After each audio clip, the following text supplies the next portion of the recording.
load ng mga motorsiklong nagmamadaling makapunta sa kanilang mga trabaho. Walang tigil ang konstruksyon at dagsa ang mga turista.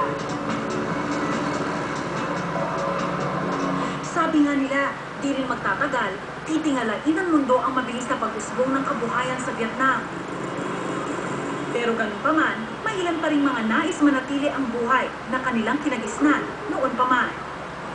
Sinakop din ng mga Pranses ang Vietnam, kaya naman maraming mga kaugalian at kultura ang iniwan nila dito.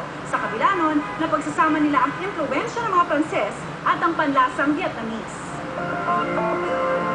1872 nagsimula ang pagsakop ng mga Pranses sa bansang ito sa pangunguna ng isang negosyanteng nagngangalang Jean Dupuy.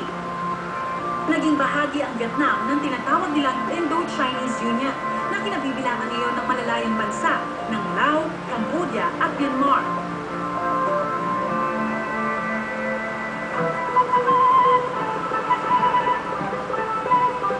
Sunod-sunod ang konstruksyon ang ipinatupad ng mga Pranses. Kalsada, tulay, mga gusali. Ngunit naghihirap naman sa pagbabayad ng buwis ang mga mamamayan nito. Ngayon, ang bakas ng mga Pranses, makikita mo saan mo man ibaling ang paningin mo.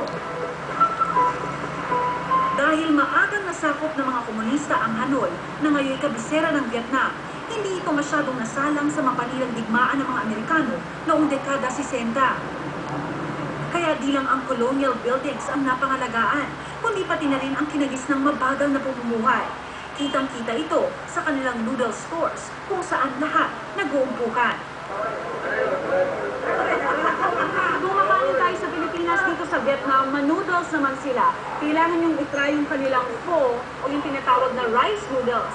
Sa halagang 10,000 dong o mga 30 o 40 pesos, mabubusog ka na. Alam niyo, sa hilagang bahagi ng Vietnam, itong kanilang almusal, tanghalian, hapunan. Sa timog na bahagi naman, sikat na sikat ito bilang almusal. At matipid na, makakamura ka pa at talagang authentic ang lasa.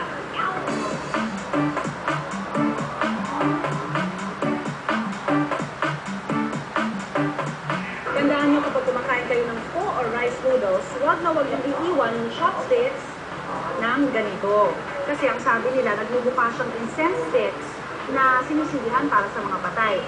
Kahit sa ang bansa sa Asia, hindi magandang tignan ito. Kaya, pagkatapos yung kumain, dapat ganyan.